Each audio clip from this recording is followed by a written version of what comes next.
আশা করি তোমাদের কাছে এই নতুন গল্পটি ভালো লাগবে। যদি গল্পটি ভালো লেগে থাকে তাহলে প্লিজ চ্যানেলটিকে সাবস্ক্রাইব করে আমাদের পাশেই থেকো এরকম আরও সুন্দর গল্প শোনার জন্য। আমৃত্যু ভালোবাসি তোকে পর্ব 1।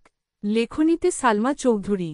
7 বছর পর বাড়ি ফিরছে খান বংশের বড় ছেলে সাজ্জাদুল খান আবির। বাড়ি ফিরছে বললে ভুল হবে, বিদেশ থেকে দেশে ফিরছে আবির।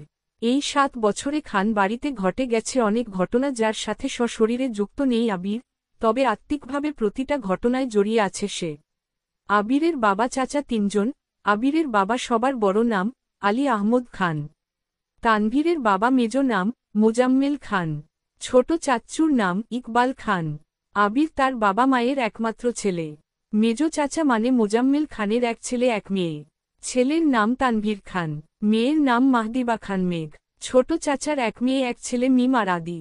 এখনও তারা এলাকার যৌথ পরিবারগুলোর মধ্যে শ্রেষ্ঠ। বাড়ির সকলের প্রাণ যেন এক সুতোয় বাঁধা। 5 ভাইবোনের মধ্যে আবির সকলের চোখের মণি। আবিরের জন্মের পর তার বাবা মা দ্বিতীয় সন্তান নেওয়ায় চিন্তায় করেননি।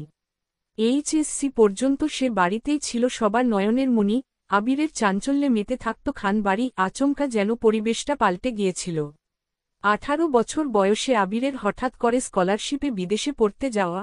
বাড়ির সকলের সাথে শারীরিকভাবে যেমন দূরত্ব বেড়েছিল তেমনই দূরত্ব বেড়েছে মানসিকতার। 7 বছর পূর্বের আবিরের সাথে বর্তমান আবিরের আকাশ পাতাল পার্থক্য। দেখেও যেন চেনার উপায় নেই।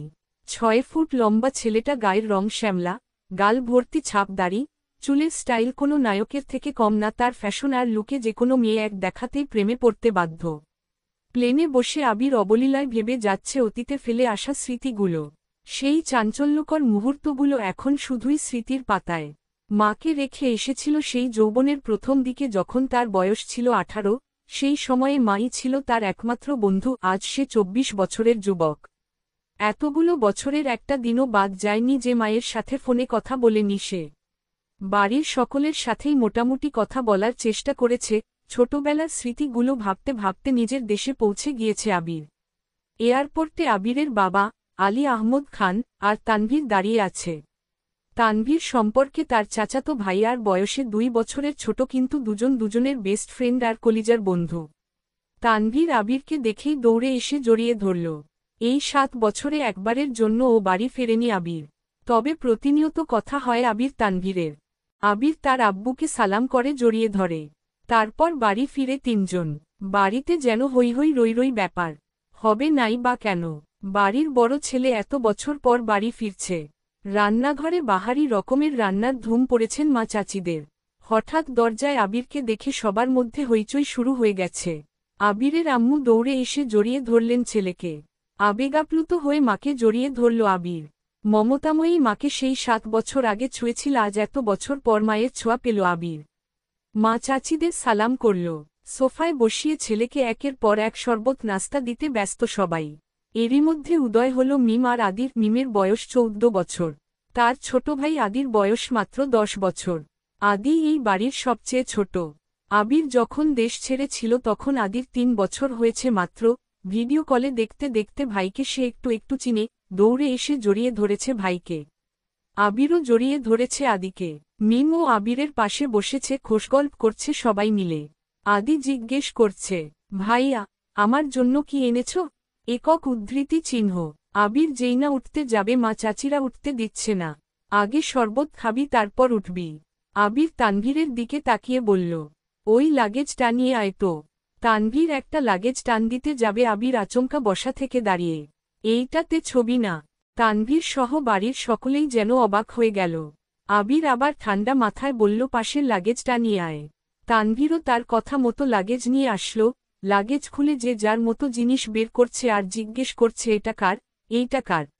আবির শরবত খেতে খেতে উত্তর করছে, আদির জন্য বিদেশি দামি দামি খেলনা, মিমের জন্য ড্রেস, কসমেটিক্স বক্স, মা কাকিদের জন্য অনেক গিফট, তানভীরের জন্য মোবাইল, একটা ল্যাপটপ, অন্যান্য গিফট আলাদা আরেকটা ল্যাপটপ আছে।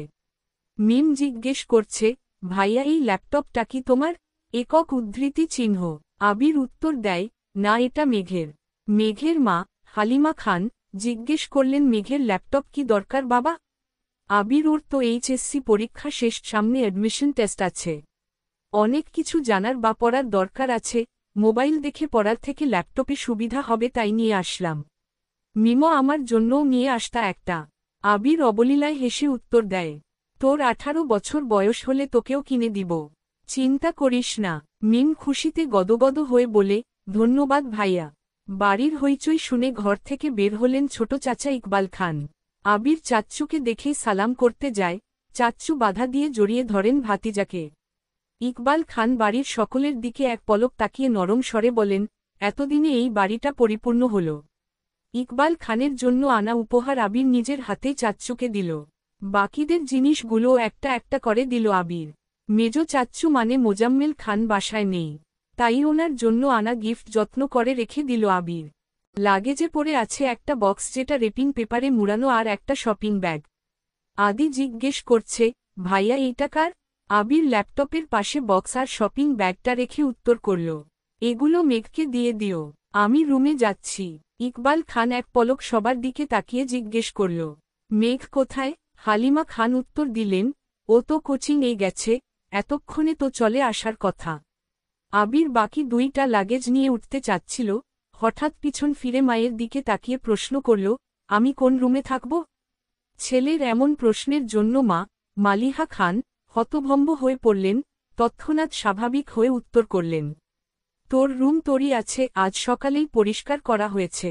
আবির কোনো কথা না বলে দুই লাগেজ নিয়ে উঠতে গেলে তানভীর এগিয়ে আসে, আমায় দাও, আমি নিয়ে যাচ্ছি। আবির একটা লাগেজ তানভীরের দিকে এগিয়ে দেয়, নিজে আরেকটা লাগেজ সযত্নে নিয়ে সিঁড়ি দিয়ে উঠতে থাকে।